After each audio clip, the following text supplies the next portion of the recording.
wabarakatuh. Waalaikumsalam warahmatullahi wabarakatuh. Oke, gimana kabarnya hari ini anak-anak? Alhamdulillah luar biasa. Allah Akbar. Semangat? Masih. Semangat dong. Semangat. Tepuk semangat.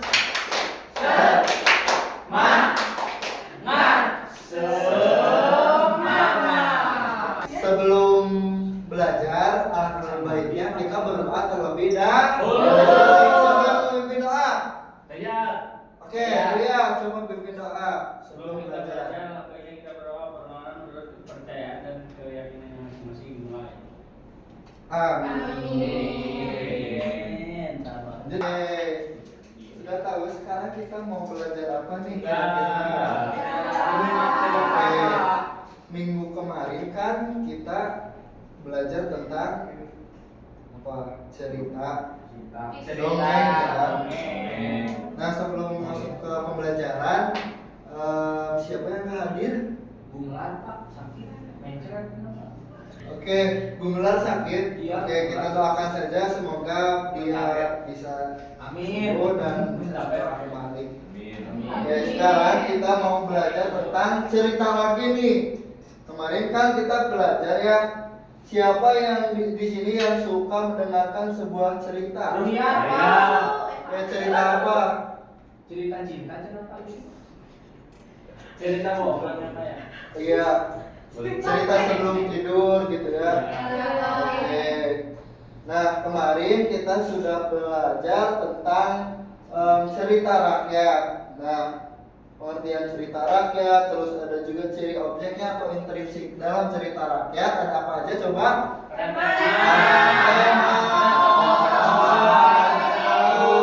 Alur, latar, sudut pandang,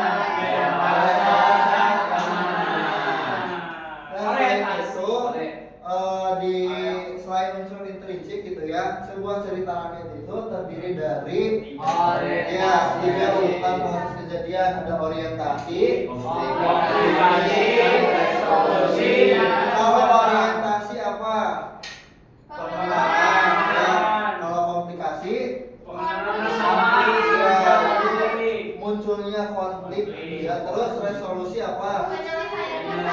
Penyelesaian masalah.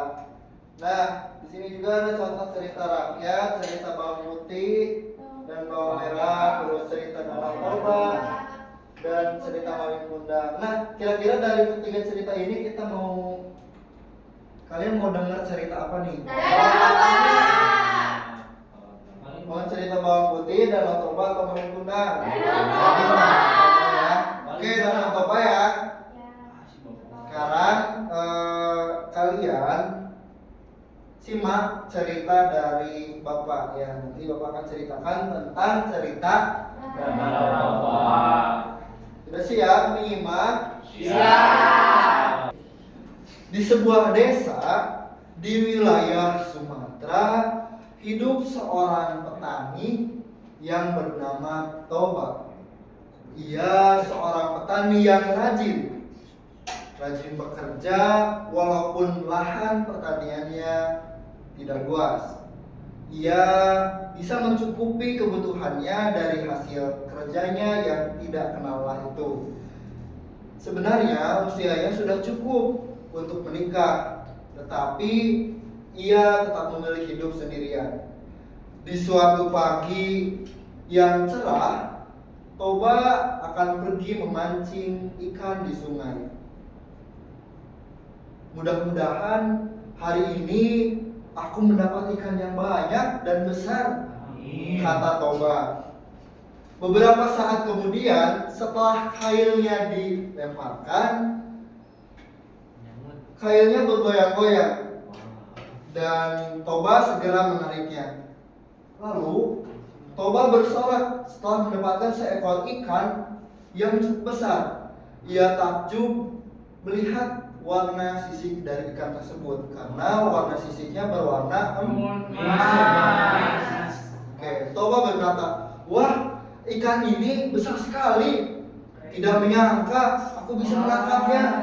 Itu kata Toba. Nah, kemudian sisik ikan itu yang berwarna kuning emas kemerah-merahan, kedua matanya bulat dan menonjol, memancarkan kilatan yang menakjubkan. Tidak lama kemudian, tiba-tiba ikan tersebut bisa bicara. Halo, takut? Tunggu, aku jangan dimakan. Aku akan bersedia menemanimu jika kau tidak memakanku. Itu kata ikan yang dipancing oleh Toba. Kemudian Toba terkejut mendengar suara dari ikan itu. Karena keterkejutannya, ikan yang ditangkapnya itu terjatuh ke tanah. Kemudian tidak beberapa lama kemudian, ikan itu berubah wujud menjadi seorang gadis yang cantik dan jelita. Nah, Toba berkata, "Bermimpikah aku?" Dijawab oleh sang putri, "Jangan takut, Pak. Aku juga manusia seperti engkau. Aku sangat berhutang budi padamu karena telah menyelamatkanku dari kutukan dewata. Namaku Putri. Aku tidak keberatan untuk menjadi istrimu." Masya Allah. Toba pun mengajak sang putri untuk menikah, dan maka jadilah mereka sebagai suami istri. Namun pada pernikahannya tersebut ada suatu janji yang telah disepakati, yaitu mereka tidak boleh menceritakan bahwa asal-usul putri dari seekor ikan. Jika janji itu dilanggar, maka akan terjadi petaka yang sangat dahsyat. Toba merasa sangat bahagia dan tentram. Sebagai suami yang baik, ia terus bekerja untuk mencari nafkah dengan mengolah sawah dan ladangnya dengan tekun dan ulet. Karena ketekunannya dan keulatannya, Toba hidup tanpa kekurangan dalam hidupnya. Banyak orang iri dan mereka menyebarkan sangkaan buruk yang dapat menjatuhkan keberhasilan usaha Toba. Karena keberhasilan tersebut, banyak petani yang menyangka bahwa Toba itu memelihara makhluk halus. Ada petani yang bilang, aku tahu petani itu, Toba itu pasti memelihara makhluk halus. Itu kata petani-petani di desanya. Hal itu sampai ke telinga Toba dan putri, namun mereka tidak merasa tersinggung, bahkan semakin rajin bekerja. Setahun kemudian, kebahagiaan Toba dan istri bertambah karena istri Toba melahirkan seorang bayi laki-laki yang diberi nama Samosir. Jadi Toba dan si putri ini kemudian mempunyai seorang anak, yaitu Samosir. Kata Toba ketika melihat anaknya lahir, ya, "Putri, lihatlah, kita telah dikaruniai seorang putra, namanya Samosir." Itu kata Toba. "Oh Toba, dia sangat tampan dan sempurna. Semoga dia tumbuh menjadi anak yang baik dan kuat." Jawab putri Toba, "Aku berjanji akan membesarkannya dengan penuh kasih sayang. Kita harus menjaga rahasia asal-usulmu agar tidak terjadi malapetaka." Kemudian kebahagiaan mereka tidak membuat mereka lupa diri. Samosir tumbuh menjadi seorang anak yang sehat dan kuat. Ia menjadi anak manis tetapi agak nakal. Ia mempunyai suatu kebiasaan yang membuat heran kedua orang tuanya, yaitu selalu merasa lapar. Makanan yang seharusnya dimakan bertiga dapat dimakannya sendiri.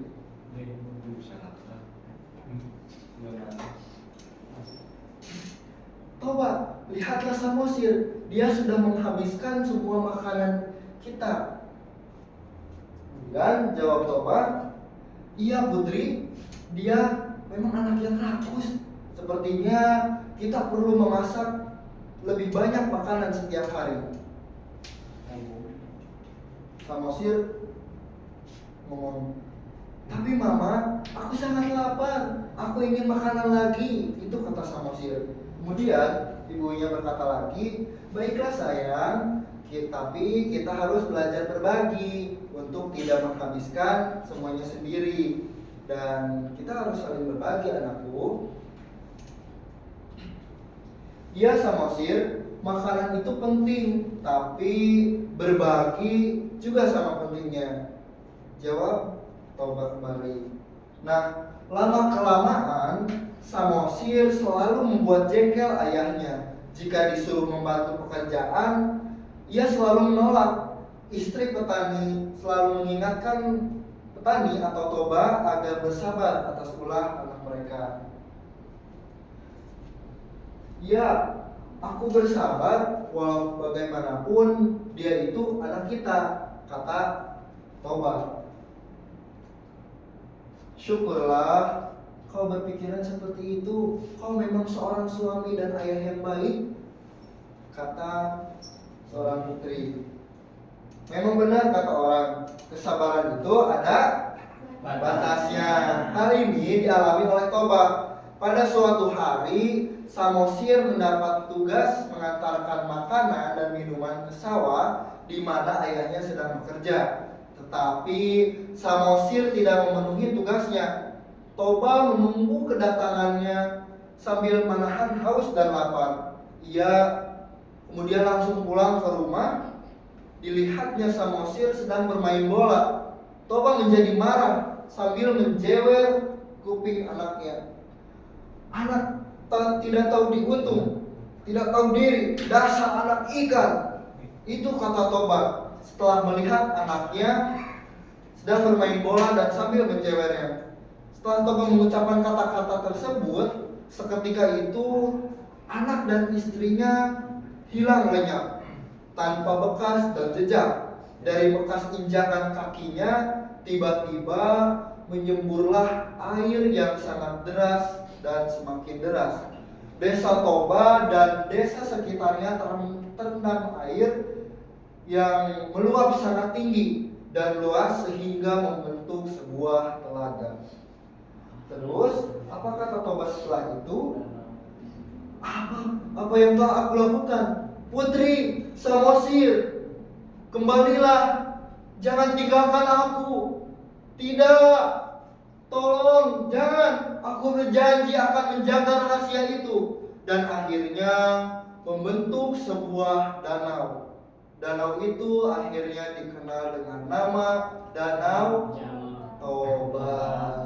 Sedangkan pulau kecil yang ada di tengahnya itu dikenal dengan Pulau Samosir. Itulah cerita dari legenda Danau Toba ya. Itu ceritanya kayak gitu.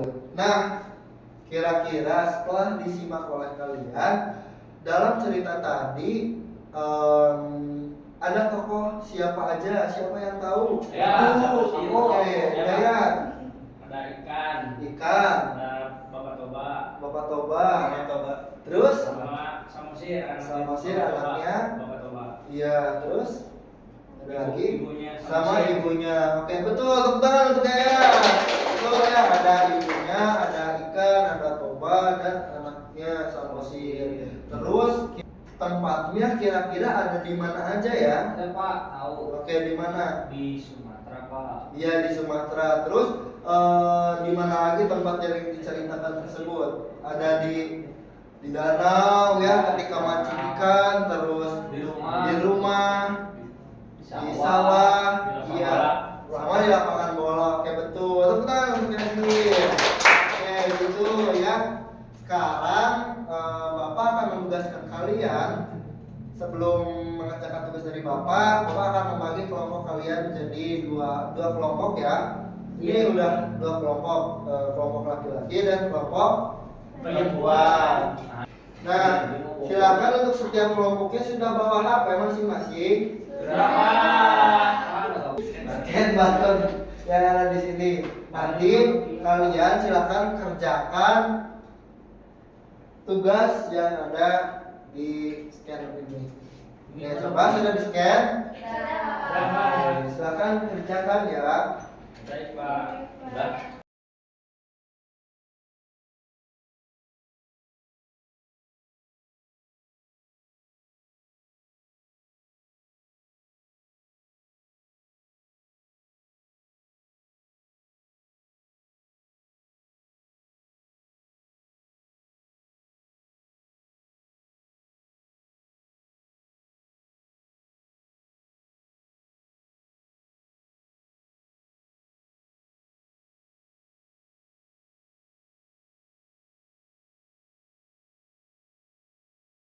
Udah. Oke, sudah. Sudah. Oke, sudah. Oke, sekarang masing-masing kelompok presentasikan hasil tugasnya masing-masing. Iya. Sok, siapa yang mau menginfokan? Berarti Ini Pak. Pinter. Ada Toba. Terus? dari mama nanti. mamanya Toba Bobo. sama Sir Iya, terus? ikan kayak Oke, ikan betul, tepuk tangan. Negara lalu tadi kan tugasnya selain Koko tadi kan ada. patah Oh, sama Jamal tempatnya. Iya, sama Jamal. Oke, sama Jamal. Yasin dulu. Tempatnya di mana saja. Harus ke depan. Iya, harus ke depan lah. Tuh kan. Masing-masing dari kalian harus menjelaskan ya. Di tempat ini tuh ada di Sumatera, Iya, terus ada di sawah, Sawah. lapang bola, terus ada di sungai, Sungai, terus di rumah Toba, Toba. sawah. Oke, betul betul. Oke, betul, tangan. Selanjutnya selain tempat, apalagi tadi yang ada di tugas? Watak. Wataknya gimana? Coba sebutin. Yasin. Yasin. Pinter. Ke depan. Yasin pinter Pak, dia makannya ini ganteng. Di kamu gitu, di bapak tinggal berapa? Iya, sok, sebutin. Nah, sifatnya tuh si Toba. Toba, itu gimana sifatnya? Sifatnya baik. Terus Baik. eh, Mama Toba cantik. Mas Toba cantik ya. Terus sama Sir mah remuk Pak. Rakus ya, terus Remuk kayak Rian. dan nakal juga kayak tapi, siapa? tapi ganteng Pak. Oke, dan juga betul. Apalagi kayak gitu. Oke, betul. Tepuk tangan. Oke, terus selain matak apalagi? Mana yang diambil? Jangan suka melanggar janji. Iya, betul. Jangan sampai melanggar janji. Gaya Pula seucapan Pak. Ucapannya dijaga ya. ya. Terus apa lagi? Dan jangan harus nurut ke orang tua. Oke. Kelompok cewek. Oke, kelompok laki-laki kan tadi menjelaskan tentang unsur intrinsiknya. Sekarang bagian kelompok perempuan menjelaskan tentang alurnya. Alur berurutan kejadiannya gimana? Coba siapa yang mau menjelaskan? Masing-masing harus tahu ya. Coba. Alur orientasi. Jadi orientasinya gimana?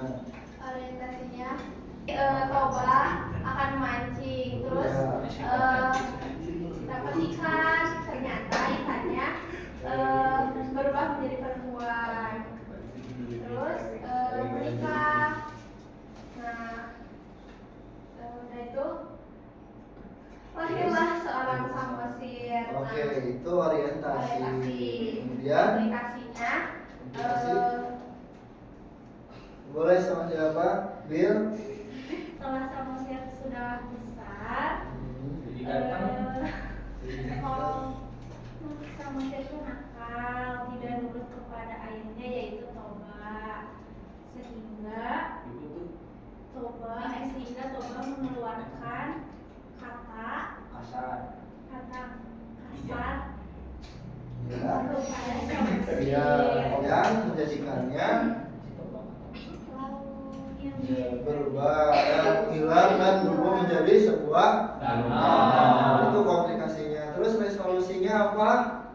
Jadi kan jadi menjadi danau. Toba pun menyesal. Toba menyesal. Oke, gitu ya. Untuk pembelajaran hari ini kita sudah belajar apa aja? Danau. Sejarah kita. Danau. Jadi apa aja yang bisa kita dapatkan, yang bisa kita ambil? Jangan Jangan sompral, jangan nakal, harus nurut ya. Oke. Jangan ingkar janji. Jangan ingkar janji, betul. Jalin janji zaman. Jangan nikah sama Ika. Oke, gitu ya. Kayaknya waktunya udah habis. Ya. Kita pembelajaran kali ini kita cukupkan aja ya. Untuk cerita Malin Kundang nanti kita minggu depan kita cerita lagi. Boleh. Boleh, oke. Untuk pertemuan kali ini kita cukupkan saja. Terima kasih telah menyimak. Sebelum pulang kita baca doa terlebih dahulu. Siapa yang mau memimpin? Lihat. Pak.